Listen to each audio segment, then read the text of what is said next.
Good evening, everybody. Good evening. Welcome to Chaz Draycott Media, and welcome to the very first race meeting in the Chaz Draycott Media European Touring Car Championship. I'm so excited to get this underway. A series that has been months and months in the making. It's been an idea that I've been on and off with for a good 6 months now, but we've got the Kia back out on track, the Kia Optima GTS, the truly bonkers machine, front-wheel drive, 2-litre turbocharged engine, 368 brake horsepower is the official figure. However, when you think about that compared to a TCR car, you think, but Chaz, that's not that much more power. And being honest, I don't know really how it does it, but this car will do 175 miles an hour given a long enough bit of road with low wing on it. It is absolutely phenomenal. However, we have these guys out on track at the minute. They've got a long old qualifying session ahead of them. They're going to be qualifying for about an hour from where we are now, just to make sure that nobody's laps that are what we call dirty laps here on iRacing count towards their time. We'll have a quick look at cars out on track for the first time this season. And we've got Donny Alpha Henriksen that's John Roberts in the DNA Motorsport car going off. Now these are all fantasy teams, liveries made by yours truly, similar to what we did with the British Touring Car Championship, where the drivers don't represent the usual teams they drive for in sim racing. They get, it's not forced socialisation, but it sort of encourages them to socialise with one another, people they wouldn't normally race with. So this is the Mirage Sport car that Donny Alpha Henriksen is driving at the moment. Just off the circuit there is Kyron O'Malley in the Simortal machine. Now Simortal have jumped on board as a partner of the series. It's a slightly different looking car to what it normally will be for the rest of the season, because the metallic green bits should be matte. It's just that good old Chaz here made a mistake with his liveries. Abruzzi Raceware, another partner of the series, Morgan Butler and Ben Bennyworth driving for them. We have Ocean Racing Technology, both cars in shot there as well quite nicely, which is Scott Malcolm and Michael Ellett, the South African and the Scot. I just heard another car go off. That's John Roberts is off in the DNA car. We've also got Daniele Giudici off in the very pretty Pramac racing machine.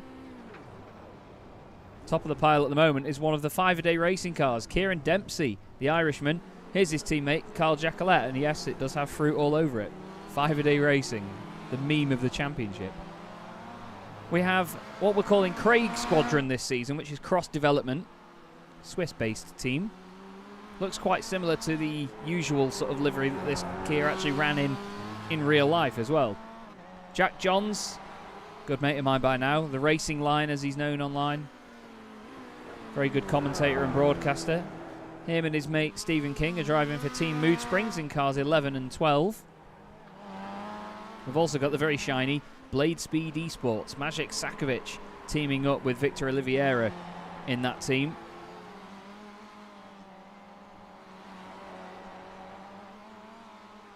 We also have Vertex Esports in the championship.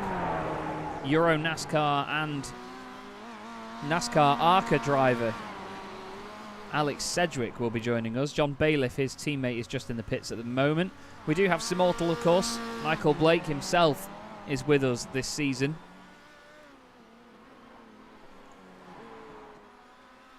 Great to have Michael in the championship. He's just gone 10th.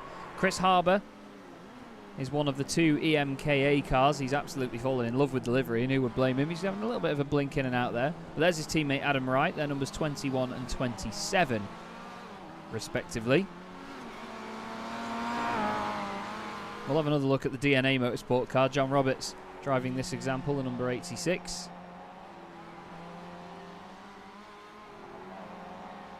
What other teams haven't we covered? Austin Greatorex, Dragonfly Competition. It's a very shiny example with the Spanish tricolor down the side of it. Competition spelt with a C as well, as it would be in Spain. His teammate is Tim Cox, who is currently down in 20th position. But look how close it is between these guys. Dempsey and Butler only 12 thousandths of a second apart. Wondering if there's any more teams we haven't looked at yet. I think Vertex is the only one we haven't had on screen. Although we do have the Derrington Francis cars, actually. Kenny Mitchell and Ben Kriener. They're a matte black car with just gold branding on it. as Kenny Mitchell actually leaves the pit lane now. He's usually an oval racer, is Kenny. Ben Creaner also raced in Euro NASCAR. Not the year just gone, but the year before. There's the Darrington Francis machine. Lovely matte black tone on that car with some chrome and gold up the side of it. And the Team Euromet team. James Underhill and I believe Jason Rowe is teammate in that. Very shiny car, lovely looking thing. Look at the spec map on that. I was very proud when I just randomly tried a metallic undercoat on this, and it just came out brilliant. It was going to be white and that teal colour, but yeah, I went with the metallic colours, and it came out very spicy indeed. Look at that, shiny. So at the moment, we have 30 drivers signed up for the championship, 31 technically. Because Sean Gardner and Kyron O'Malley are basically sharing this seat alongside Michael Blake for the season. As Kyron gets a smack in the rear there from... Who was that there? Gave him an absolute whack. And he's unfortunately have to go back to the pits. But basically, Kyron can only do the first 2 rounds of the championship and pre-season testing. Sean can do the rest of the season from there on out. We have a wonderful calendar, which has been planned out to be semi-realistic in the way that we travel across Europe, really. So we start, obviously, here at Oulton Park for pre-season testing. On the 18th of May, we'll go to Silverstone, heading slightly down country. Then we'll continue going southeast to Brands Hatch. We'll then cross the North Sea to go over to the Netherlands and visit Zandvoort. And then it'll be the long drive around Europe. We go to Zolder in Belgium, then moving across Belgium to Spa, over to Germany, to the Nürburgring, then Hockenheim to go with it. Then we drive all the way down to Italy to go to Monza. Then we stop off at Imola at the beginning of September. And then we drive all the way down to Spain for a nice Spanish holiday to round out the season. And on the 21st of September, we have rounds 19 and 20 from Circuit Barcelona, Catalunya. Now, Kieran Dempsey's definitely had his Weetabix and his 5 a day because he is flying at the moment, 12 thousandths of a second faster than Morgan Butler. Let's go on board with him. You can see what these cars are like and the understeer that comes with them. Just listen to it, wheel spinning.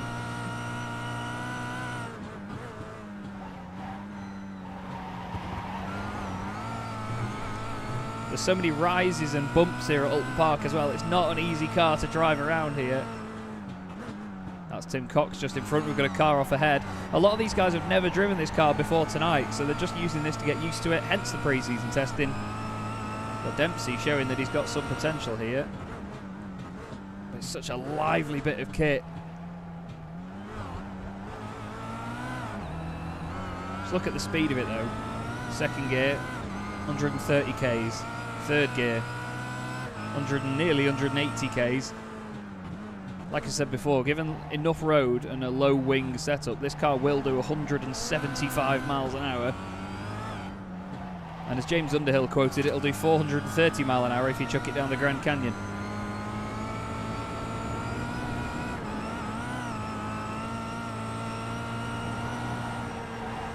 But it's a great car, it really is. And I think one of the things that put people off, I mean, there was a massive community of us that drove it a long time ago at British Sim Racers, in the Club Series and in the BSR TC Pro Series before the Audi TCR came along. It was the only touring car we had on iRacing. But over time it just got more and more understeery and more numb, unfortunately. And it just wasn't the same exciting car to drive. But coming back to it has been a real joy. I've thoroughly fallen back in love with this car. It's fantastic. Jack Johns, 34 thousandths off the top spot. Craig Cameron in the cross development machine. He's in 4th, and there's not even a 1/10 of a second between those 4. Austin Greatorex, he's going to be quick this season in the Dragonfly competition machine. He's 5th. It looks like 5 a day racing are the ones to beat at the moment. Cars 40 and 42. Carl Jacolette's got a great view of what's going on around him here.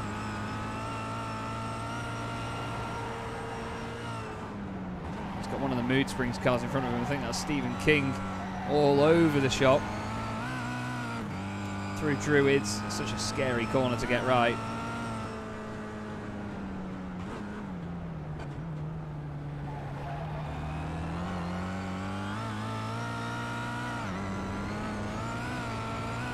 You can just hear it trying to get away. Looking back from Stephen King now in the number 11. Just trying to get it initially turned in for Old Hall Corner. It can be such a pig. That looks like Luke Austin just in front of him, who's actually just behind him in the timing. And you're right, James, good to see it, but it really doesn't sound as washing machine-y. It's got a right rasp to it. And listen out for the pops and bangs.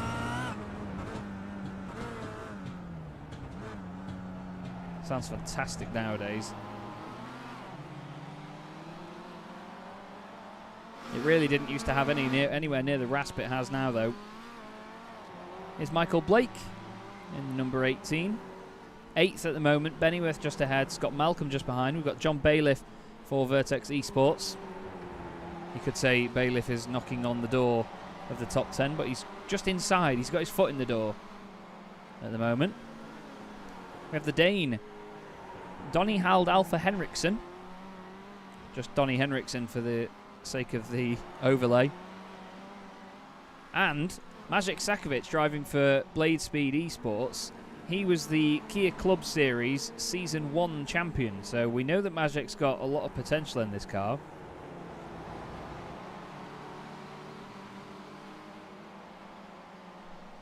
And yes, we do have Craig Schill out there in the cross-development car, number 82. Like I say, he is Craig Squadron number 1 with Craig Cameron, his teammate. There's a number of teams actually that were picked via a random draw last week that have got very satisfying car numbers that match up. The Team Mood Springs cars are numbers 11 and 12. The Pramac cars are numbers 44 and 55. Although this is actually showing Luke Austin as number 17 in the sim. I'm really not sure why. I think he might have just joined the league a little bit late, because Chris Harbour's the same. He's coming up as number 20 in P20, but you'll see on the side of the car he's actually number 21. Oh, a bit of a moment there. A couple of drivers haven't put times in yet. Daniele Giudici, Kyron O'Malley, Jason Rowe is the other Team Euromet car out there, number 99. Jason's been driving this car for a long time as well. Just taking a bit more time to get used to it again, I imagine. Morgan Butler trying everything at the minute.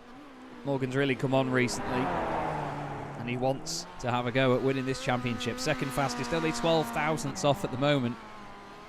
We do have a race at the end of this. We're going to do a mock sprint race, 10 laps around Oulton Park Island, and the grid will be determined by this qualifying session. During the season, the top 12 positions on the grid will be reversed. You score points all the way down to 16th. But in the sprint races, the top 12 will be reversed from qualifying, and then the feature race grid will be determined by the race result from race 1. Here's John Bailiff out there in the beautiful Vertex Esports car. Obviously Vertex, another partner of mine, and the championship as well. Alex Sedgwick and Adam Owen have been absolutely amazing to work with since very early on in lockdown, when we started the Vertex Stock Car Cup off the back of a very successful iRacing event we did for Euro NASCAR.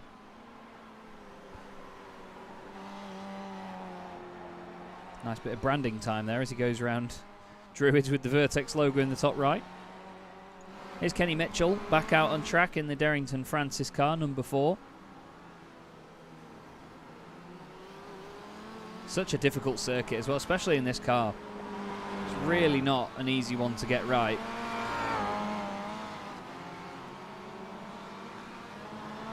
It's almost scary, this place, because of the undulation, because of how narrow it is. And it's a proper old school racing circuit where it's very easy to make a tiny mistake on the grass and just get spat out wide. Especially in a front wheel drive car as well, you'll get spat into the wall. It's pretty horrible. There will be a couple of spec map updates before the season gets underway. Oh, Daniele Giudici doing some grass tracking. He's got Scott Malcolm there with him and Stephen King. Oh, Daniele's gone straight on. I think he's still just getting used to this car not slowing down, not turning. It goes very, very well in a straight line, but it doesn't turn. DNA Motorsport, Ben Hoffman, 24th at the moment. Only 1.8 seconds off, though. It's nearly 1.5 minutes around here, so that's not too bad at all. As we have a new lap from Donny Henriksen, who goes up into 8th place. He's just done a 1:27.27. Only 7 thousandths faster than Michael Blake. Just shows you how close it is between all of these guys. But we're in a bit of an unknown at the moment. I have no idea who to keep an eye on for this championship. There's a few guys I've commentated on before that have been very quick. And there's a few guys in the championship that I haven't really seen drive a car like this before. A number of them haven't ever driven this car. Here's Ben Creaner, who joined the session recently. He's teammates with Kenny Mitchell at Darrington Francis. Ben is a very, very quick young man.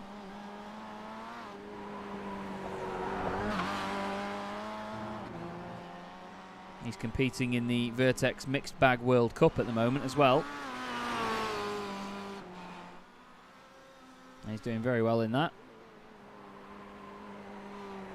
He's hoping for more from the Darrington Francis machine. Michael Blake pops up the order. He goes up into 7th place with a 1:27.15. Slight improvement, only 4/10 of a second off, only 9 thousandths of a second off Austin Greatorex. Jackalette 5th at the minute for 5 a day. Looks like he was trying to get a bit of temperature in the tyres. Creaner goes up to 10th spot now. I think this car sounds absolutely amazing. Oh, we've got Scott. What? Okay then. So Scott is next to, that's Stephen King. Oh, there's a tap. And no. Oh, and he goes into the number 7 of Tim Cox. Wow. Wow, oh wow. Oh, and yep, iRacing things. Well, luckily, it's just sim racing. And you don't actually get injured or anything. That was a big one, though. There's Ben Bennyworth on his way out. And slowing down. And then speeding up again. Interesting.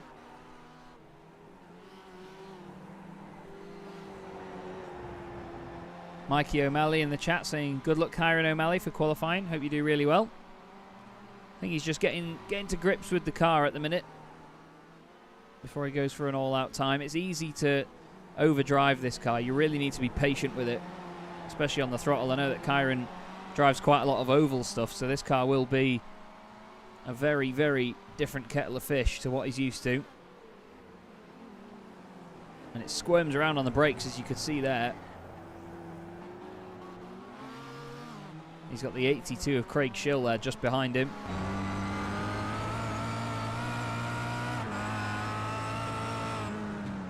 They just look brilliant, don't they? Billy Fletcher, good evening, mate. Christopher saying they sound suspiciously like MX-5s. They do have kind of that sort of rasp to them, but it's a very different engine. 2-litre turbo, 368 brake horsepower. Yes, Billy, it is a fixed setup, mate. We're using a very similar setup to the iRacing baseline, just with basically a limit on the fuel. That's pretty much all it is. We've got Victor Oliveira just coming back on after having a moment, the Brazilian driver. Yeah, he's coming up as number 28, but he's actually number 69. You can see it there, just trying to wheel spin. It tries to honestly kill you everywhere you go, this car. You could hear that someone was really ragging the nuts off it there, trying to get it into gear. Oh yeah, Billy, they are an absolute amazing beast. They provided so much fantastic touring car racing on iRacing for the BSR community for so long before we got the TCR. It's an absolute monster in a straight line. Not sure if you've already heard me say it, but when you get a long enough straight here and you take the wing off it, it'll do 175 miles an hour, this car. It was actually built to race against GT cars. It raced in the, I think it was called the Continental World Challenge or something like that. And it raced against GT4 cars and all sorts, as Jack Johns goes fastest for Team Mood Springs. What a time. 126.706. But yeah, in a Kia, that's it. Basically, Kia turned up and said, right, we're going to take on these boys in American racing now. What can we do? And they built this absolutely bonkers machine, which is actually a GT car.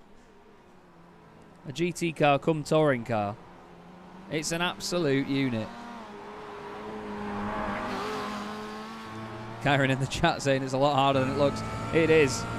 It's a car that demands patience because it understeers there. Look at that. You do definitely need a gentle right foot indeed. Because even though the TCR cars are about 350 brake horsepower, this just has nowhere near the amount of aero, this car.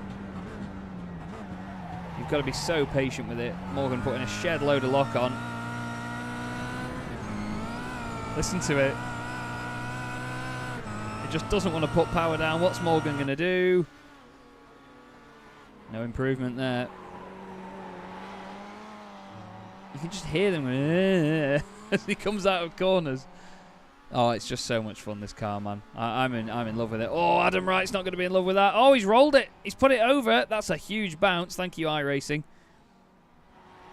Oh, the bounce has been massively, massively exaggerated. But Adam Wright had a right off. Let's have a look what happened here. Is he going to touch the grass? Oh, there was already somebody off there. He's just gone way too wide. And that's it. Around it goes, over it goes, again and again and again and again. I hope you're not in VR, Adam. Flipping it. And it comes to a rest. Jack Johns in the chat, this car is so difficult. Well, you sure? Fastest at the moment. Lovely stuff. And yeah, that's true, Billy. You know, they are a car that requires patience, just like super touring cars. You know, those things, before the very end of super tourers, they didn't even have wheels that completely cleared the arch. It was only in the final few years of super touring where they actually cut an entire arch so the wheel could fully poke out. So you had minimal amount of lock to put on. And I mean, we all know how fast super touring cars are. They were just unbelievable. This is very similar, but just has an unreal top end. Oh, and look at that. Team Mood Springs 1-2. Stephen King, a 126.6. Beautiful stuff. Oh, he'll be absolutely buzzing with that one. And for anyone that knows or is wondering, Mood Springs is actually one of the brands from the Disney Pixar Cars movie franchise. It's a fantasy brand that they made up. But Team Mood Springs, first and second. That's very interesting. Kieran Dempsey's not going to take that line down, though. Oh, honestly, Billy, if you think the noise is awesome in the sim, you should hear the real thing. It's so raspy and the turbo is so loud. It sounds absolutely amazing. There's a brilliant video of one on the back of a dyno trailer with the bonnet off and everything, just being revved to death, and it just sounds incredible. Really sounds incredible. And it kicks out loads of smoke and pops and bangs and everything. Oh, it's just, yeah. It's so good to be back watching this car again. Watching this car and watching Apex Racing TV years ago with Alex Simpson, Andrew Woodhouse and Adam Bath, that's what got me into iRacing. Watching the guys racing this car. Andreas Katz, Stelian Chepelevsky, the likes of those guys, going for title after title, racing each other so hard, it was awesome. So we've got Jack Johns on an outlap, Craig Cameron on an outlap. This is John Roberts in the 86. Johns won, I believe, the BSR-TC Pro-Am Championship in this car before, so John can definitely be quick. Oh, he's decided to abandon that lap, though. Yes, the series does have a one fast repair during the races.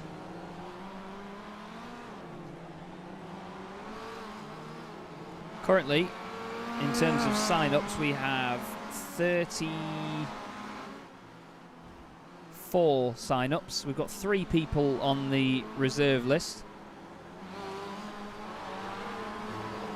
I'm not sure if this link will work right now. Basically, the format is, as the season goes on, we'll have qualifying, which will be 15 minutes, and then the top 12 from qualifying. The top 3 get points, 3, 2, 1, and then the top 12 get reversed on the grid for the sprint race. That's a roughly 15-minute sprint race. It's determined by laps to make life easier. And then we'll have a 10-minute warm-up break, maybe 15. And then we go into an almost half-hour feature race. And the setup basically means that the cars will not make it through the race, so drivers have to pit. Whether they do that early on or later on is up to them. But it's a proper, again, similar to the British Boring Car Championship, which I ran just earlier, well, actually at the end of last year. We very much mimic the old format of the British Touring Car Championship from the Super Touring days. Yeah, it was a bit gutting, to be fair, Billy. You know, it's a shame, actually, that I've had to step away from World GT because, you know, I've really enjoyed doing it, working with Paul and having so much fun on Race Spot with the viewing figures that we've got has been epic. But, yeah, I'm afraid that there are downsides to moving on to full-time commentary now, and that is that I don't get to just decide what I do because I want to do it. It's all determined by financial implication now, I'm afraid. And to be fair, I have to keep Mondays free, really, because a lot of the European stuff that I'm doing means that I'll be coming home on a Monday and usually shattered, and, you know, just in case anything should happen, I don't want to be letting people down by suddenly saying, oh, I can't make it back for the broadcast or anything like that, you know. So it's only fair on them that I pull out of that. Betty O'Malley in the chat as well, saying good luck, Kyron. He has set a lap time, 1:36.7 at the minute. Again, still just getting used to the car. It's not something he's driven before. Chris Smith saying, any more David Addison commentary? Well, I'm seeing David not the weekend coming, but the weekend after. I could ask him to do this. I'm not sure, but we'll see. We'll see. David and I are going to be working together a lot more. We have been working together on the Clio Cup Europe, just not at the same time. But I think for the Hockenheim round, we've got Manicourt coming up this weekend, and then in 2 weeks, their Clio Cup is going to Hockenheim, and I believe we're going to be commentating on that together, which will be really cool. From the same studio. He really is a legend, yeah. I've been unbelievably grateful to be working with him, and he's done so much for my career and sorting me out with a lot of work and so on, and he's just an all-round top bloke. He's a very, very funny bloke as well, so dry. But he's done a hell of a lot to help me, and I'm eternally grateful for it. Yeah, Clio Cup Europe real life. I was at Nogaro for the first round. He did Monza the weekend just gone. He's doing Manicourt and then Spa later in the year, and then I do the rest of the rounds, which include flipping out Hockenheim, Imola, Hungaro Ring, Catalonia, Aragon in Spain, Lebanon in France. We go to Valencia, Red Bull Ring as well. I'm on a proper European adventure this year. It's unbelievable. I don't know what I've done to deserve it, but whatever I did, I'm very grateful for it. And David has pulled a lot of strings to get me to where I am on that. And he got me the Nürburgring 24-hour gig as well in September last year, which was just unbelievable. It was quite crazy, really, because I quit my full-time job to go full-time with commentary. And the day after I completed my notice at work, I flew to Germany to commentate on the 24 hours of the Nürburgring. It was pretty surreal. And speaking of surreal, I can't say too much now. A few people know about this already, and if there is anybody in a position to spoil this right now, I sincerely hope they don't. But I'm doing something ridiculously exciting tomorrow, which will be recorded and vlogged and whatever else. But I can't say much more, really, other than I'm going somewhere to do something, and I cannot wait. I'm literally vibrating with excitement. Thank you very much, though, Christopher. I'm very privileged to be where I am right now. I've done 3 years of commentary and progressed quite quickly. which I'm very, very proud of. But at the same time, you know, I'm very grateful for every opportunity I've been given. You know, I don't ever want to give off any impression that I'm not grateful for the help I've had. This is Daniele Giudici really pushing this car hard at the moment in the Pramac racing machine. Still have Stephen King up top with Jack Johns trying to dethrone his teammate, but if anything, it's looking good for Team Mood Springs at the moment. Dempsey in third for 5-a-day racing. Morgan Butler in fourth for Abruzzi Raceway. That's how the times look at the moment in terms of the teams. We've got 1.3 seconds separating the top 20. That's how close it is here. But this is the European Touring Car Championship. We do go on a wonderful and meticulously planned out trip around Europe, starting with a couple of rounds in the UK, heading over to the Netherlands, to Zandvoort. Then we go to Belgium, over to Germany. Then we head on down to Italy. And then Spain for the end of the season. 10 race meetings, or 11 if you count pre-season testing, 20 rounds in this championship. Spaced 2 weeks apart, so we start 2 weeks today at the same time at Silverstone on the international circuit, the new international circuit as well. It's going to be an absolutely awesome night of racing, that.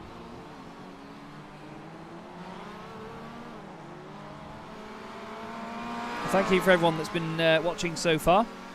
I understand this is a long qualifying session, but I prefer having longer qualifying sessions because it means that... Oh, Craig Schill has a bit of a moment there in the Knickerbrook chicane.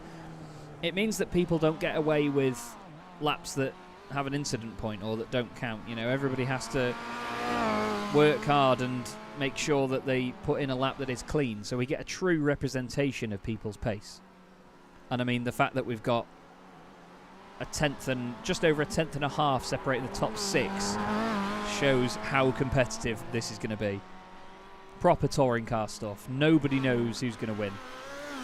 There is going to be argy-bargy here and there. The series has been devised for fun, so unless anything deliberate or very clumsy and avoidable happens, there will not be penalties given out this season. If there is something that is given out, it's going to be post-race. So everything you see will be provisional. Obviously, there will be updates from the championship. I'm just going to see if this will work as well. I'm not sure if that link will work, but if you... No, I don't think it will. Let's try this. Let's just do this instead and type it manually. But yeah, there you go. If you go to chazdraycott.com/ETCC, there will be news going up on there as time passes and as we get into it. It's Stephen King, fastest at the moment. P1 car double one for Team Mood Springs. Oh, we've had a car go straight on there at the hairpin. It's one of the 5-a-day cars. There's Stephen's teammate, Jack Johns. They're potentially going to help each other here, I think. Kieran Dempsey still third. Morgan Butler fourth in the Abruzzi car. Morgan's so competitive. I really can't wait to see what he pulls out of the bag this season. He raced in the British Boring Car Championship for a while for Team Jane Fonda, which mimicked the 1999 Honda Accords. James Underhill's broken into the top 20, by the way. Oh, he has a moment through turn 1 and parks it. Ben Hoffman says his car's missing some horsepower, but look at that. 1.4 seconds separating the top 25. That's incredible. The exciting thing I can't tell you about, basically there will be a video recorded of it. It's going to get vlogged and done tomorrow. I'm leaving early in the morning to go and do it. That should be on my YouTube channel hopefully by the end of the week. It depends on whether I've come down from the high enough by Thursday to edit it all and put it together properly. Because I've still got quite a lot of commentary to do later in the week. I've got the Porsche Club of Great Britain Sim Racing Championship tomorrow night on Sim Racers World TV. And then the Sim Racers World Formula 3 Series on Thursday as well. And then Friday night, I'm heading to Brands Hatch to commentate on the Sports 2000 Championships over the weekend. Coming back Sunday night. And then I'm back on Monday with a full day of work and a lot of editing to do, I'm sure. So it's all go at the moment for me. I wouldn't change it though, it's all good being busy. Maybe tiring, but it's worth it. As Bailiff goes and pops in a little bit of a quicker time. 126.87.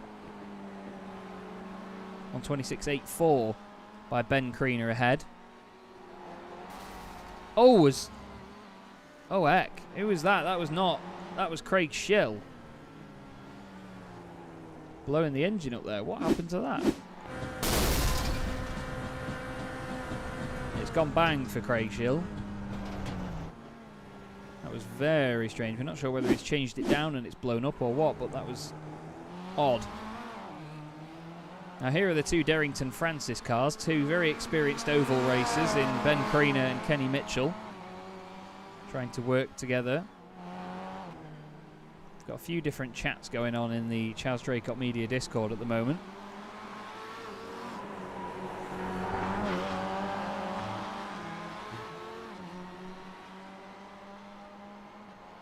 Look at the way they float over the top of the hill. The speed they do is absolutely fantastic. Both Scottish as well, these pair. Ben Kriener and Kenny Mitchell. So they're sticking together for their independence. Seems like quite an ironic sentence, doesn't it? Into the final corner at Lodge. Look at these things, though. I just get all excited watching them come out of a corner. Absolutely flying. It's just so annoying that you can't paint the windscreen banner on these cars. You get that terrible Privacy Star WC thing. But oh well. Otherwise, I would have given them all different coloured windscreen banners to determine who's who, but you can kind of see the driver number on the bonnet anyway from the front, so by the time we get to the end of the season, I'll probably know all the car numbers. I'll pop them on the left-hand side as well for you if you want. Oh no, not in that font. Why is it in that font there and not down there? Oh well. Ben Kriener gets a bit of a hit from someone. Not quite sure who that was, as Ben decides to park it sideways. Now Luke Austin's only 8/10 off the top spot here. Hoffman is now 4 thousandths ahead of James Underhill. It's so close. So close, just over a second separating the top 20. We've got 28 times on the board now. Victor Oliveira is 26th.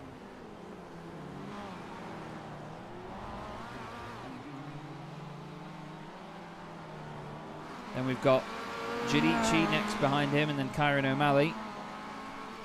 James saying that his car sucks. I've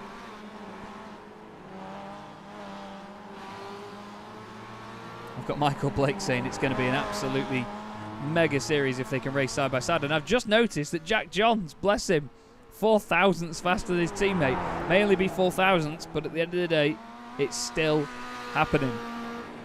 Michael Blake saying he's very excited. I'm excited too. He says if these lot can all race side by side, then we're in for it. Look at Dempsey. There you go. That's how you do it, boys. Never mind a couple of thousandths. Dempsey goes at nearly a 1/10.5 quicker than Jack Johns with a 1:26.524. He's left that in the tank. Right then, it's getting competitive here in the CDM European Touring Car Championship already. Oh, that's Victor Oliveira off the track at Druids.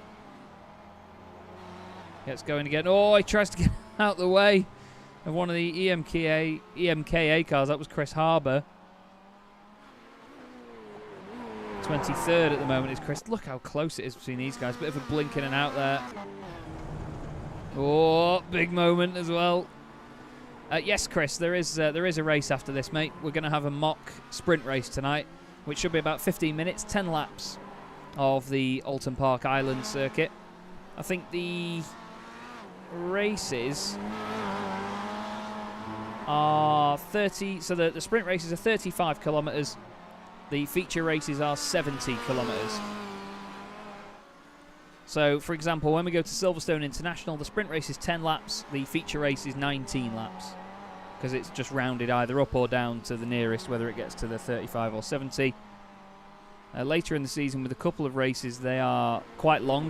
When we go to Monza, we're not racing the Monza Grand Prix circuit, we're racing at the Monza Junior circuit. Now, if you know the Junior circuit, you'll know it is an absolute joy. It's such a small, short track. We're actually going to have, I think, 29 laps there in the feature race. It's only 2.4 kilometres long. But, for example, when we go to Spa, it's quite crazy, really, but I think I've figured out something wrong here.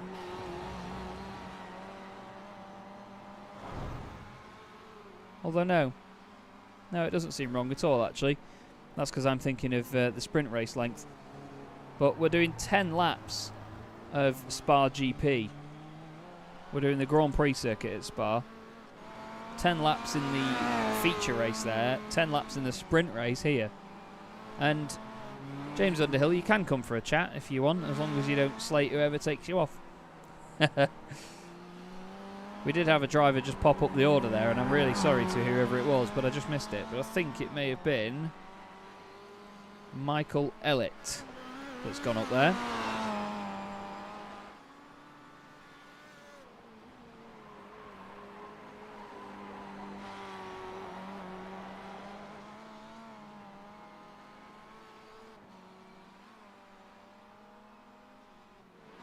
Just 1 second, everybody. Just trying to sort something out behind the scenes here.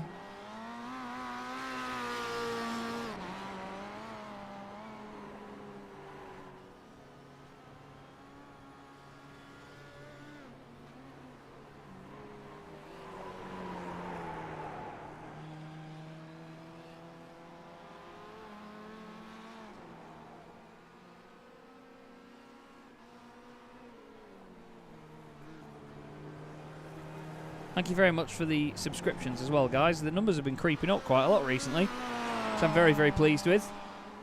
If you haven't already, please do subscribe to the channel. We've got a wonderful season ahead of us, plenty of racing, and who knows, if it all goes well, maybe another championship after this. We've already had the Chaslington Touring Car Championship, the British Boring Car Championship for 2 seasons as well. Oh, GT Legends now, that's a game, Christopher. That is a game and a half. But yeah, Monza Junior, it can either be amazing or a pig. Diogo Melro in the chat. Good to see you, mate. Wow, it's been a while since I've spoken to you. Hope you're well, mate. And this is, yeah, the wonderful Kia. Oh, Adam Wright's gone off hard there. Let's have a look here. He's got, oh, Kenny Mitchell in front of him. Oh, how he didn't hit Kenny there, I don't know, but that's a monumental hit into the barriers. Straight back on with it, though. Oh, Tim Cox has gone off. Oh, that's at Druids. Side on into the wall. Dragonfly competition machine ends up going back to the pits. But this is the time to do it, isn't it, really? You've got to chuck it at the scenery, push it as hard as you can all night, and see what you can get out of the car. We've only got, I think, 2 or 3 drivers that aren't with us tonight.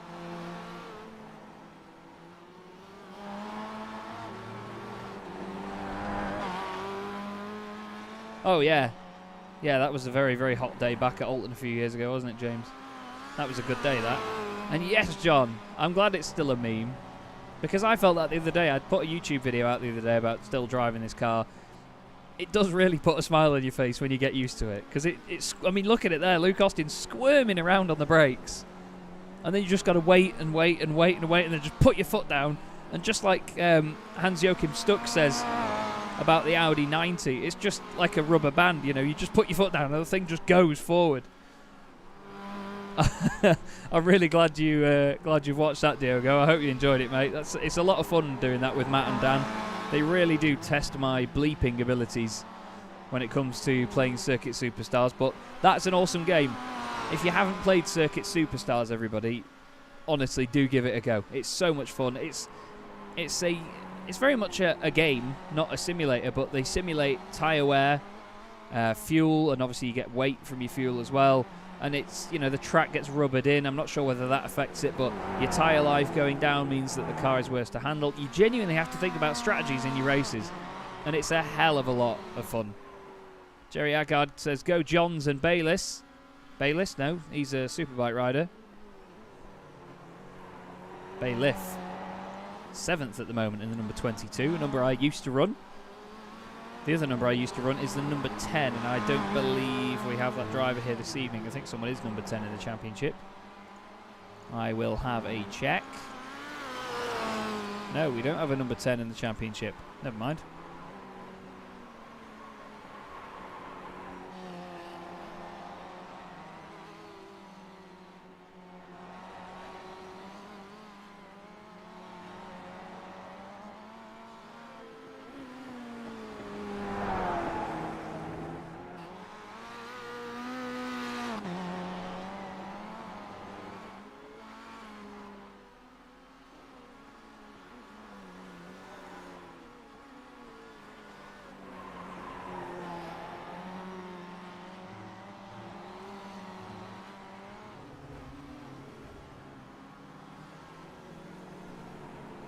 Just trying to see if we've got...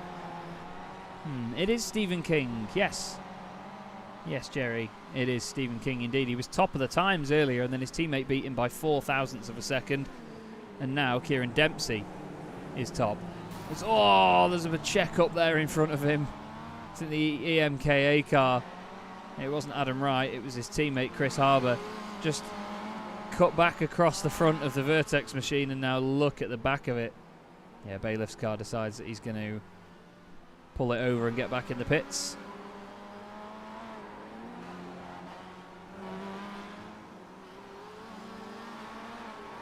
Ah, right. So you're in the Racing Line Jetta Cup. I hope that Jack has shown you the British Boring Car Championship as well.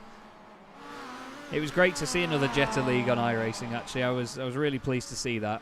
And Jack does a great job running it and broadcasting it. You know, he's a very talented lad, to be fair to him. And we've got him on at Sim Races World TV as well. Ben Crean has just had a moment. Is he going to clip the grass on the left? Yep. Oh, it's so easy to do. And then just, he plants his foot and then back into the pits he goes. Ben Hoffman's just been off as well.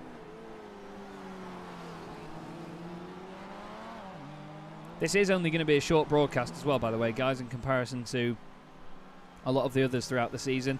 But these guys had done half an hour before we joined them. Obviously, it's set to be a qualifying session just so that laps with an incident point don't count. And you're right, Jerry. Jack's commentating is top notch. And I hope that I can help him forwards in that as well. It's been really good to work with him so far. He's a top lad.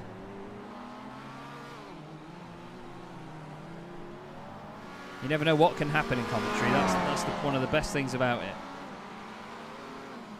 Like with me, I was sat there doing sim racing commentary, and then, you know, a few months down the line, and I was at the Nürburgring commentating on the Nürburgring 24. It's mad, absolutely mad. But it's one of the joys of the job. You never know what you could be commentating on. Like, I believe early July, I'm doing truck racing at Thruxton, which is just going to be absolutely balmy. Maciej Sakovic, by the way, we had a quick look at him there. Car 8, P9 at the moment, half a second off. It is a fixed setup, Diogo, yes. It's based on the iRacing baseline. We just limit the fuel, basically, and make sure that the wing is at 0. Actually, I think it's got all the wing taken out of it, I'm pretty sure. So we try and give it a bit of oversteer at the front end. At least get it to turn in, because it didn't used to. We've had a driver pop up the order there. Adam Wright goes up to 15th place in the EMKA Racing. Watch this next 2 attempts, says Jack Johns. He says that as he's just driving. Right, let's go on board with him then, see what he's got. Listen how long you've got to be off the throttle around Old Hall. It's almost painful.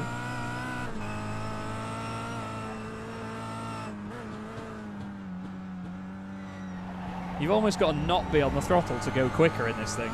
Oh, he needs to stay away from that. That could be a 1X there. Oh, there's a car off up there doing some burnouts of sorts. Look at the amount of lock that he puts on in the hairpin. Lights up the front. Hoffman comes up the order into 15th. Michael Blake goes up to 8th. We are having a race after this, but this will determine the grid. unlike in the championship where the top 12 get reversed. Whoa. Oh, he's hit the barrier. Oh, he clipped the tyre wall on the inside as Jack tries to cut it so fine. Weaves around, he knows what he's done. That's him saying no. Here's Austin Greatorex, the number 13. Down to 11th place now, Austin. He was 5th before. Look how close it is. And again, look how fast that car goes past the water tower there. It's unbelievable. Over the crest. Lack of traction. Just over 5 minutes to go now in qualifying. Hard onto the brakes in the Dragonfly competition machine. Now, Austin's usually driving the Porsche 911 991 GT3 Cup car on iRacing. So you could say it's a slightly different kettle of fish to the front-wheel drive 370 brake horsepower Kia Optima, not quite touring car, not quite GT car thing. But it's great to see Austin in the championship. He's a really good guy. And from what I've learned about all the drivers that I didn't know before this championship, you know, we've had a great influx of them come from the Racing Line Jetta Cup, which I've been very grateful for, so thank you, boys. But everyone seems like a really good laugh. It's a nice positive paddock, and it's what we wanted. It's similar to the British Boring Car Championship. You know, it's a championship that's been devised for everybody to enjoy themselves.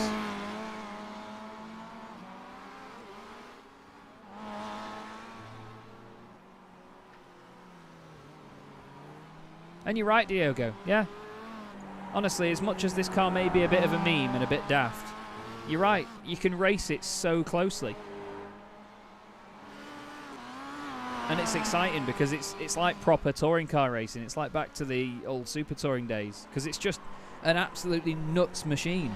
And the Super Tourers were as well. You know, they were based on the road car, but they weren't converted from a road car or anything like that. They were much like the touring cars are now. They're purpose-built race cars, but this thing is just, oh yeah, and I agree, Jerry. You know, we loved having the British Boring Car Championship with the Jetta. It was so entertaining. It's just a shame that the wheel banging physics of that Jetta and how bouncy it was, it did ruin some of the close racing sometimes. When contact happened, it could completely write off somebody's race. There's Jason Rowe in the 99. Team Euromet just coming down to Druids. Oh, a little bit too hot into there, though. He's going to go straight on, or he's going to go sideways. He flicks it sideways. Does he save it? Oh, he keeps it out of the barrier. Lovely stuff, Jason. Lovely stuff. Jack John's only 38 thousandths off the top spot now. It's so close, isn't it? Oh, we've got Michael Blake off at Cascades. Look at him, flicks it sideways, lights up the fronts. We've got one Mirage Sport car here this evening. Donny Hald, Alpha Henriksen. His teammate Rob Lundgren not with us this evening. We also don't have Sean Gardner or Alex Cedric. I'm very intrigued to see what Alex can do. Very intrigued to see what Alex can do. But all the guys putting in a lot of effort at the moment to learn this car, learn the track. We go on board here with Morgan Butler. He's going up Clay Hill. Dennis Melchett saying the team Mad Boys are all over the place. Great to see you, Dennis. Hope you're well, mate. We certainly missed you in the British Boring Car Championship last season. It's a great ride on board here with Morgan Butler. I've edited this camera slightly and it feels so fast, doesn't it? It's brilliant. Just look at the way it picks up out the corner. It just doesn't stop accelerating at all. I mean, 120 miles an hour down the straight at Oulton Park is fast. If you do the international layout at Oulton and take away the chicanes, it'll do 160 miles an hour before Knickerbrook. Big drift from Morgan Butler. Big save. But that's not what he wants for his lap time. Stephen King is back out there. Just about to finish the lap. Oh, that looks like an incident point to me. These guys are cutting it so fine here. And in a car that understeers as much as this, you really need to be accurate. Crosses the line. No improvement there from Stephen, but look at that, sideways into turn 1, points it where he needs it and gets on with it. That could have also been a little incident point there on the exit. Tim Cox is a name I've not seen before on iRacing. Oh, as he's just cut the chicane. A little bit too late on the brakes there, Tim. Fellow commentator as well is Tim. Oh, and he's a drifter as well. A little bit of a moment there. I've noticed that Ben Kreener is near the end of a lap, and so too is Morgan Butler. Morgan's going to try and have another go. There goes Morgan. Sorry, Ben. Wrong driver, Chaz. Come on. Across the line. Does Ben improve? He does not. Morgan pops up over the hill. What's that coming over the hill? Is it a Morgan? Yes, it's a Butler. Into turn 1. Late apex. Oh, just painful understeer. And that is qualifying done with. So these drivers crossing the line now. These will be their last laps. Ben Hoffman goes up to 13th place. Top 19 separated by less than a second. You've got a very good point about off-tracks, Diogo. As Jason Rowe decides to take the checkered flag quite literally. Chris Harper across the line. Behind him as well, Kieran Dempsey doesn't improve on his lap. Ben Kreener is halfway around one. We've got James Underhill coming across the line now for Team Euromet. Does he improve? Now stays 22nd.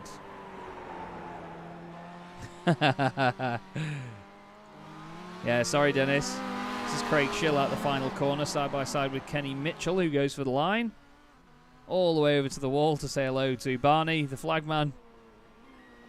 I think that's going to be it. Luke Austin crossing the line. John Roberts will potentially be the last one to come across here.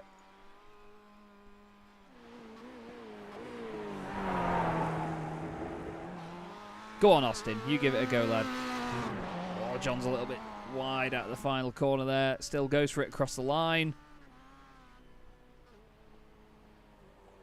No improvement there.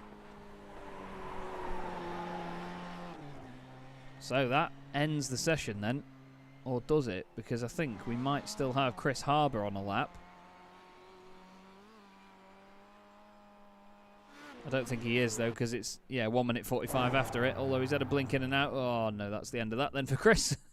And the session will now come to its conclusion. Who's that going around? Kenny Mitchell cracking on there. Then John Roberts going with him. James Underhill's still out there as well, you know. I think he's... No, he can't. Surely can't be on a hot lap. He's just going around for the sake of it now. Session will tick over. There you go. And we're going to get not our first grid of the official season, but our first grid here anyway. And I need to sort that font out because that's from another series I've been running. But there's your grid. Kieran Dempsey and Jack Johns on the front row. Then it's Stephen King and Morgan Butler. Craig Cameron and Ben Kreener make up row 3. John Bailiff and Michael Blake on row 4, ahead of Carl Jacquelet and Magic Sakovic. Austin Greatorex is 11th, ahead of Scott Malcolm, with Ben Hoffman and Ben Bennyworth making it an all Ben, row 7. Donnie Henriksen is 15th, Adam Wright 16th, ahead of John Roberts and Luke Austin. Michael Ellett and Kenny Mitchell round out your top 20. We then have Craig Schill and James Underhill, ahead of Tim Cox and Jason Rowe, with Chris Harbour, Victor Oliveira, Daniele Giudici and Kyron O'Malley rounding out the back of the grid. Now the grid is that big that these guys are literally starting down the hill at the back at Deer Leap, so it's not really fair for those guys.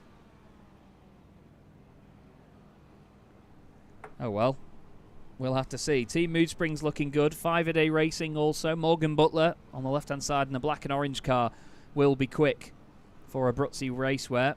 Craig Cameron having a little blip in and out there. John Roberts jumps to the grid in the back. It looks like we're going to start the race without Craig Cameron or Daniele Giudici.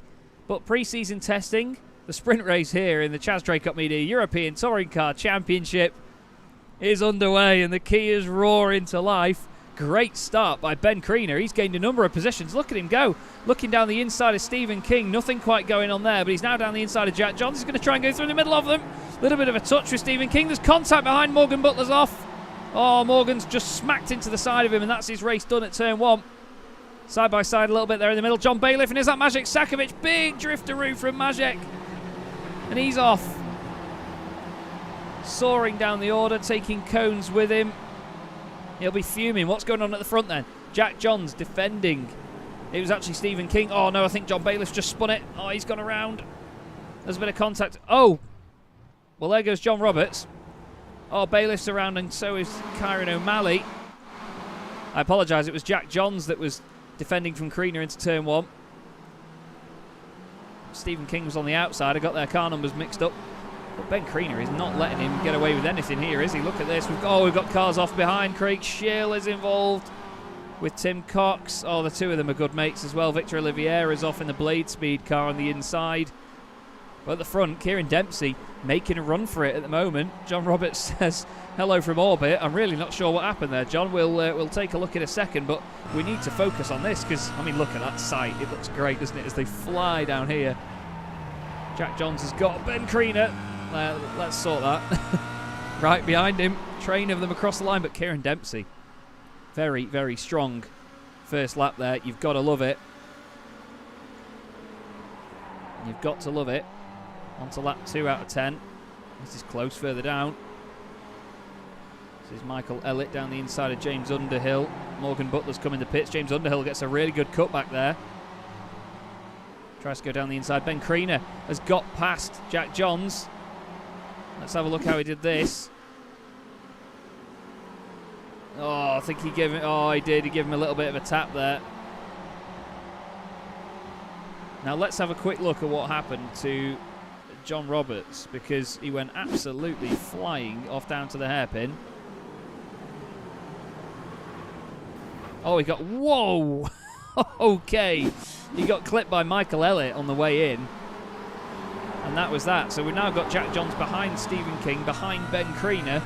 And then you can see Kieran Dempsey disappearing up the road. But I'm not sure that Jack Johns will be too pleased with the little bit of contact from Ben Creaner behind him. But if you can bet on anything, it'll be that his teammate, Stephen King, is going to try and avenge him as we apparently go on board with the nose of Stephen King, but that didn't quite work, did it? Let's try it again. Yeah, I think his car's had damage or something, because that's clearly not right. Let's see if anyone else it works. Yeah, look, it works for him, so I think Stephen, a bit of damage on the car. It's actually bent the camera in or something. Something's not quite right here, is it? Look. Oh, well. Adam Wright there having Ben Hoffman go past him. Equal times for Creaner and King. Oh, say that. Adam Wright actually going past Ben Hoffman. Michael Ellett close with Magic Sakovic. Sakovic trying to gain more time. Oh, Tim Cox is off. Oh, he's off big time at Druids. Michael Ellett's gone off. Morgan Butler's gone off. What's happened here?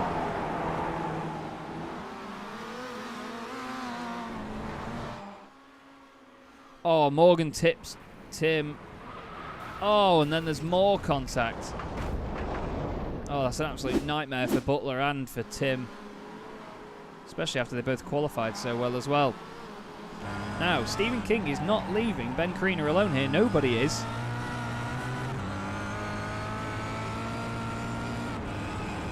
Massive train of them climbing up the hill. I think it's Ben Bennyworth at the back of it. Look at this. We've got Donnie Henriksen in front. We've got Chris Harbour, who's gained 12 places so far in this race. What a drive. Carl Jacquelette's just been off on the exit of Druids, that was. Yeah, Chris Harbour, what a drive so far. 12 spots gained for him. Oh, and unfortunately, Tim's car very broken in that one. Victor Oliveira still adjusting to the car as well, I believe. But Ben Creaner's had a corking start to this series. Obviously, this doesn't count for championship points, but it's a very good representation and good bragging rights going forward. John Roberts is back from his trip to space and just in front of the pack here. A Bailiff close to the back of Ellett, number 22 on number 48. The two of them side by side out of Druids. I tell you what, we're not going to be short on action this season, are we? Bailiff looking. Ellett's gone deep. Gets back down the inside. Lovely stuff from Bailiff, but he gives Ellett the room on the outside. Now, does Michael get a good run here? This is for 16th place, which would have been last in the British Boring Car Championship, but no, this is about halfway through the field. Nice stuff down the inside there from John Bailiff. We do go back to this second place battle because Stephen King has not disappeared here from the back of Ben Creaner. Stephen really putting him under pressure. Jack Johns in 4th place. Michael Blake up to 5th at the moment. Started 8th on the grid. He's having a really good start. And then Austin Greatorex behind him as well. He's gained 5 places. Donnie Henriksen has gained 6. Ben Benioff has gained 4. It's been a phenomenal couple of drives from some of the guys inside the top 10. But Chris Harbour, a man on a mission. 12 spots gained here. We'll show you the gains on the left-hand side. King currently where he started here, but right with Ben Creaner.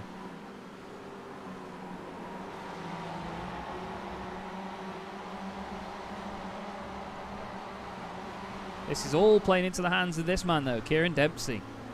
Great stuff from Kieran at the moment in the number 40 machine.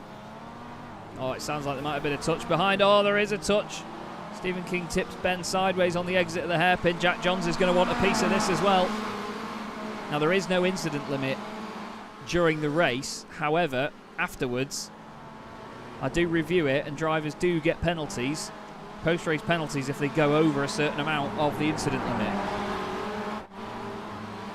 Ben Hoffman very close to the back of Adam Wright, just in front of him here.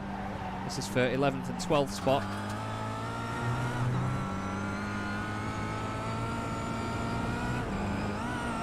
Just to the understeer. Oh, Stephen King's off!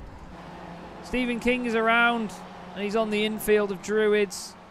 What has happened here?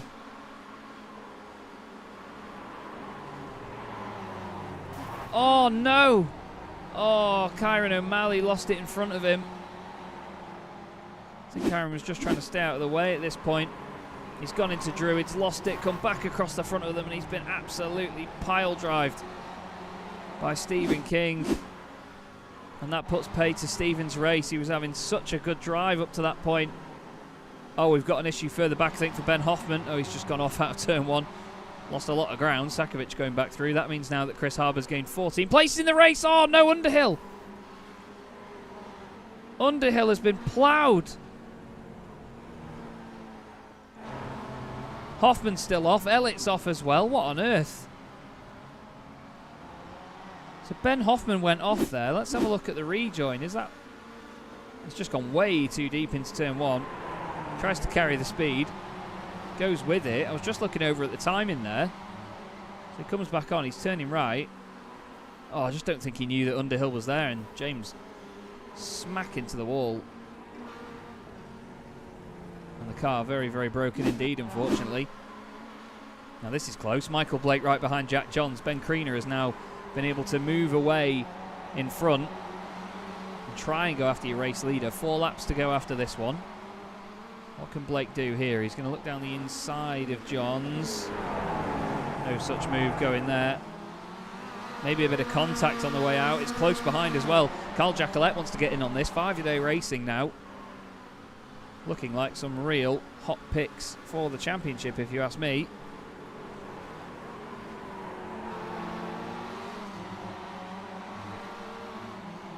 Kyron O'Malley has continued. He's got back out, actually. He's up to 20th place. It's been a very attritional race so far. Luke Austin out of the race. Morgan Butler, Tim Cox, Victor Oliveira, James Underhill, Stephen King and Michael Elliott all out of the race.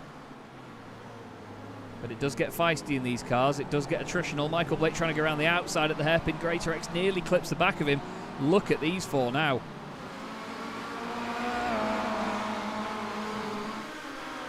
We ought to look at Jacquelet because then you can see all 4 of them. This is very, very close. Greatorex looked like he was going a little bit deep into the chicane there. Go on board with Carl. Lots of steering input there. That's the thing. You can use all of the lock and absolutely kill your tyres to just try and get more pace out of it. Or you can just try and be as smooth as possible throughout the whole thing. Look out for your tyres until near the end. I used to be very smooth in this car, but I wasn't very quick. So sometimes it worked, sometimes it didn't. This is Jacquelet down the inside of Greatorex into Lodge. They give each other just enough room. Side by side on the exit. Carl's going to still be down the inside here. This is for 5th position. Carl Jacquelet really had a resurgence of pace in the British Boring Car Championship's 2nd season. Austin tries to hang it around the outside. They rub doors. Oh, he needs to give him more room than... Oh, I was going to say Carl needs to give him a little bit more room than that as he comes back on, but feisty touring car stuff there between the pair of them. They've got Scott Malcolm not too far behind as well in the Ocean Racing Technology machine. But look at Michael Blake all over the back of Jack Johns for the final podium spot. He's gone late on the brakes around the outside. Oh, Jacquelette's overdone it though. Oh, Carl. Oh, he's going to have to put it in reverse. And that's how easy it is to make a mistake in this car. It is so fast in a straight line, you often underestimate it. And Carl's still dropping down the order. He's down to 14th place now. We now have 19 cars running. Craig Cameron, the last of them.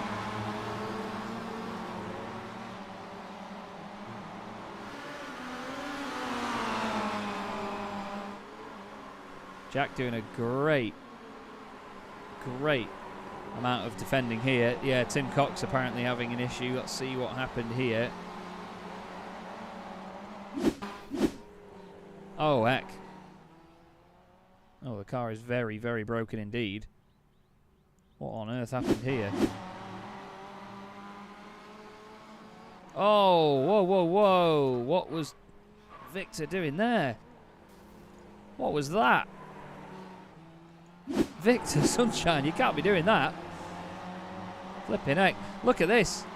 Austin Greatorex says thank you very much on Michael Blake. Makes the move. How on earth has that come about?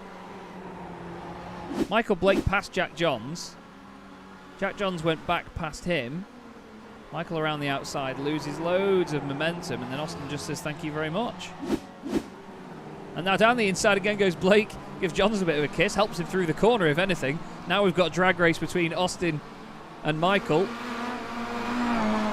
Down towards the Knickerbrook chicane. Oh, you need to brake early, boys. Oh, Austin's overdone it. He's going to hit the tyres. He's not. What's Scott Malcolm going to do about this? And then, of course, you've got Donnie Henriksen just behind them as well. Scott puts his nose down the inside. Gets past, kind of. Or does he?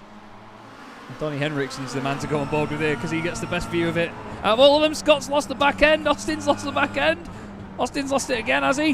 Has he? He's off. Donnie's off. Austin's still off. Who's that going through? That was Ben Bennyworth. The pair of them still side by side after all of that. Scott lost the back end on the grass. And then Austin got a little tap. Then he lost the back end himself. And now in this is Adam Wright, Maciej Sakovic. This is crazy racing. I'm absolutely in love with this. Kieran Dempsey's in love with the white flag, though. He is out front. 1.6 seconds ahead of Ben Kriener. He's once again been fast, but erratic. Oh, no! Donnie Henriksen's off. What happened here, boys? 2 by 2. Oh, Donnie's just gone very, very hot in there. And lost it himself. More off from this. Adam Wright, Austin Greatorex. Flipping heck, boys. They're all going to need... everyone's going to need a beer after this. We've lost nearly 10 cars from the race now. We've still got Craig Cameron going. He may be a lap down, but he's cracking on. Now, this lead gap has just come down a lot. Kieran Dempsey's just had a bit of a moment, I think, coming into Knickerbrook. It's been a very, very entertaining first ever race in the Chaz Draycott Media European Touring Car Championship. It doesn't count for anything in terms of championship points, only bragging rights at this stage. But still, what an awesome drive and an awesome performance all night it's been from Kieran Dempsey. This is definitely a man that's worth watching out for this season. Round the final corner, Kieran Dempsey, the Irishman, takes the first win ever in the Chaz Draycott Media European Touring Car Championship. Then it's Ben Kriener. Jack Johns is just going to beat Michael Blake across the line. And Scott Malcolm started 12th on the grid, gets the top 5. Awesome drive. Ben Bennyworth is 6th. And Austin Greatorex is just going to beat Sakovic. And right across the line, John Bailiff is going to round out your top 10. Ahead of Donnie Henriksen. Jason Rowe started 24th, finished 12th. Great drive. Chris Harbour gained 12 places as well. Ben Hoffman, 14th. Carl Jacquelette, 15th.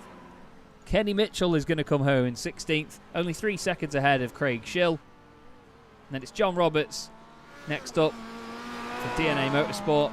And Craig Cameron is going to cross the line in just a moment. But wow.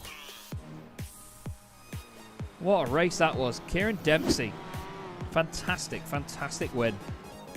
Pretty flawless all night, really. Very clean car. Hardly anything going on there. So much brilliant racing. Bits of contact here and there, but that honestly looked like such a lot of fun. We are going to catch a word with just a few of the drivers in a moment then. And see what some of them have got to say after that.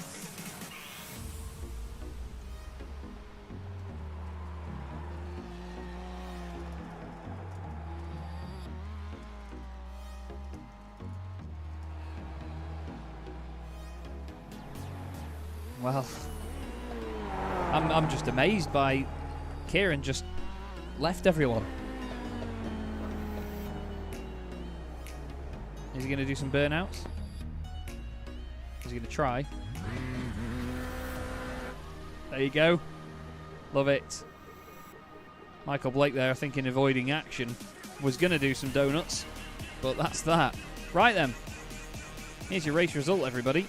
Kieran Dempsey takes the win, 1.2 seconds ahead of Ben Creaner, with Jack Johns rounding out your podium just ahead of Michael Blake.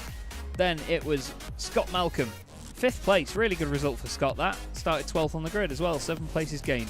Then it's Ben Bennyworth for our Abruzzi Racewear. It's a shame about his teammate Morgan Butler. That was absolutely gutting. Austin Greatorex had to fight for his life there.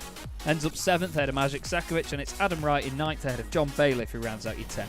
Then it's Donnie Henriksen in the Mirage Sport Machine ahead of Jason Rowe, Chris Harbour, and then Ben Hoffman.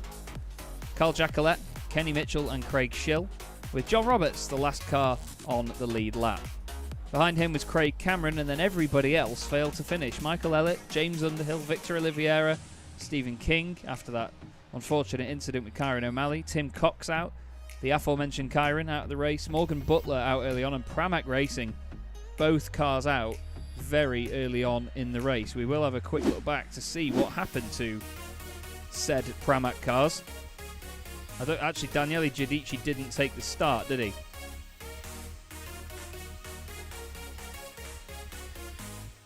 So here we go. This is, I believe, on board with Luke Austin. Oh, I think he jumped the start, you know. I think that counts as a jump start, and then the car doesn't go anywhere. Oh. The car really doesn't go anywhere, and that is what happened to Kenny Mitchell, who got a very delayed start to the race. Morgan Butler was out at the first corner.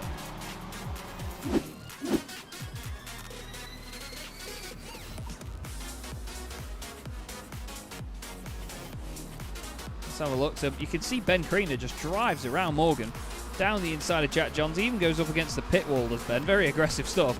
Down the inside of Stephen King. And as they slow up, Morgan just bounces off Stephen's car into the barrier. That's such a shame. That is a real, real shame.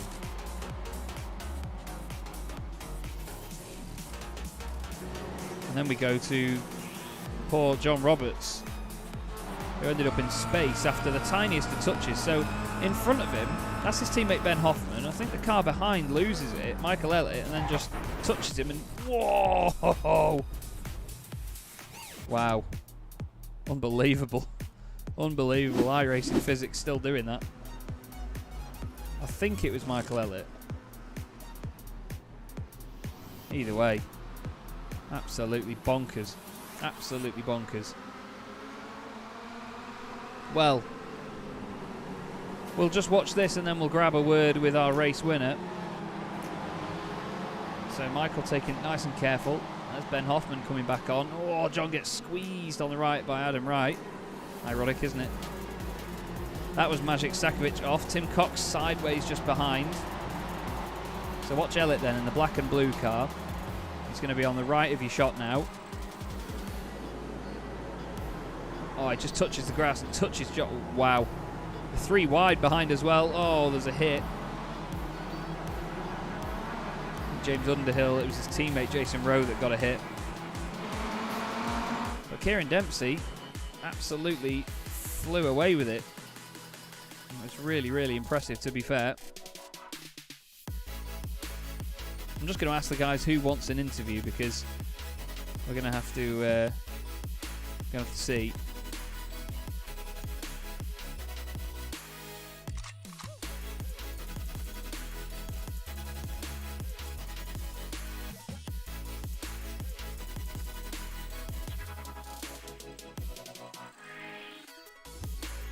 Oh, I need to lie down after that, I think. And to be fair, I think so does this man. Jack Johns grabbed a podium in that race. That looked like an absolute ball, mate. How did you find that? Well, it was good fun. This car, as I said, is difficult. Well, yeah. And obviously, you've been racing the Jetta recently. You know that it sort of slides around quite a lot, but I mean, the Jetta usually bounces. This thing sort of just floats about a bit, but with a hell of a lot more power. Does it make that much of a difference? It's ridiculous, the difference. It's so, and people are going to say it throughout the season even, and you can probably see it on the stream quite clearly. The car is so understeery, and there's clearly a trick I'm missing in terms of tyre conservation, because my tyres were absolutely. I think I only lasted about 4 or 5 laps before my pace started falling off. But yeah, it is a machine to drive. It's all very precise compared to the Jetta. The Jetta, you can kind of get away with mistakes, not in this one. Yeah, it does seem like a few people we saw tonight were really out-braking themselves, and especially into the hairpin and places like the Knickerbrook chicane and the final corner as well. Obviously, you had a very strong battle early on with Ben Kreener. He's a feisty boy, isn't he? Very feisty, mate. The start, that was another thing. I was meant to do a practice start in the quali, and I didn't. I just forgot. And it got to the starting grid, and I put a few revs on. Didn't really get any wheel spins, so I thought, I'll get away with this. And Ben, I don't know where he started, but he was right there. So I had to cover the inside. It was a bit of a rub against the wall. Held that, and then it was just, a bit of a, it's touring car-esque, isn't it? It was a bit of a push to pass, which of course will get in anyone's head. It was frustrating. Kind of tucked in behind. I let Stephen pass into the hairpin. There was no point battling him. So I just kind of wanted to tuck him behind and follow them for the rest of the race and see if an opportunity came up. And to be fair, stayed with them. And then obviously the back marker, Kyron, bless him, had a spin on the grass and stops that. And then once that gap was there, I couldn't close back up to Ben and Kieran. Well done to Kieran as well. He just ran away with it today. Yeah, like you say, it was very touring car-esque. I mean, if you watch the broadcast back, you'll see there was just stuff going on everywhere. It was unbelievable. So much entertainment, though. Thoroughly brilliant. And obviously, 2 weeks until Silverstone, we go to the international circuit. It's a lot wider, a lot easier to overtake on than Oulton Park. Do you think it's going to be a bit more dumbed down there, or do you think people will be fast out the blocks to get the championship underway well? I think we're going to see more of the same. To be honest, it is wider, plenty of overtaking opportunities. It's going to be slipstream heavy, so I tell you what, it's going to be interesting because this is as you said, it's a new bunch of drivers getting to know each other. And round one is definitely the one where the mistakes will happen. You'll start to learn. I mean, we've seen how feisty Ben Kreener can be. At the same time, I had a decent little battle with Michael. That was quite fun for me. And I feel at home defending, but I don't know how many punts I can defend. That's the problem. Well, we're about to see it in slow-mo as well right now, so enjoy it, everyone.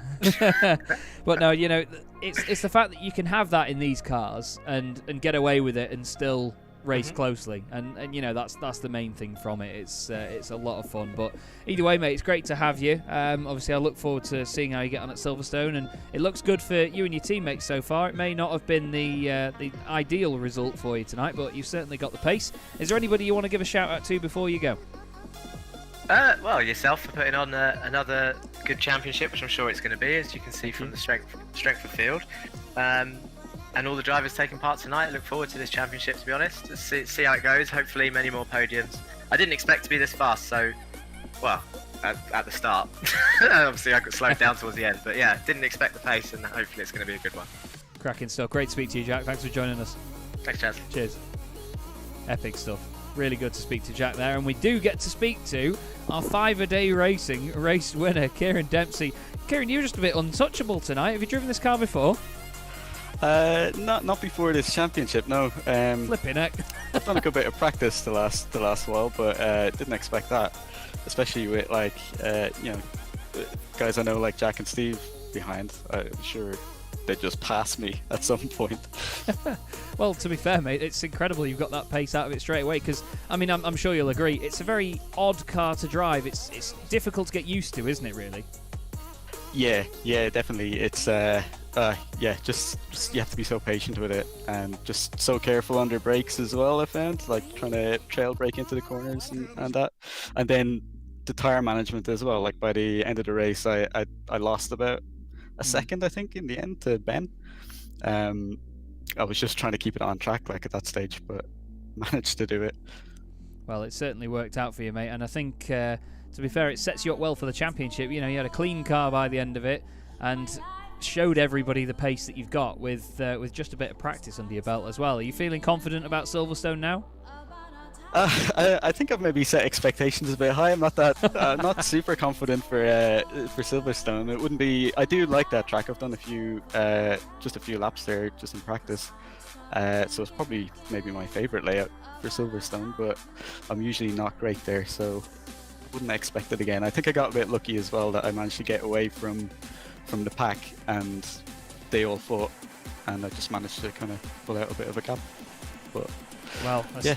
Either way, a win's a win, mate. That's it. They may not be the most exciting races up front, but I know how nerve-wracking it can be. Believe it or not, I've led a race once, but yeah, it's been an very impressive performance, Kieran, and of course I do look forward to seeing what you've got. You may feel you've set expectations high, but I suppose we'll be the judge of that, I suppose. But yeah, we'll see how it goes. Yeah, indeed, mate. Anyone you want to give a quick thanks to while you're here? I'll just give a shout out to my fiance who watched through the whole race, and my family who will probably end up watching this at some point when I send it on to my dad later. Lovely stuff. Great to speak to you, Kieran. Well done today, mate. We'll see you soon. Cheers, very much. Cheers, buddy. See you, man.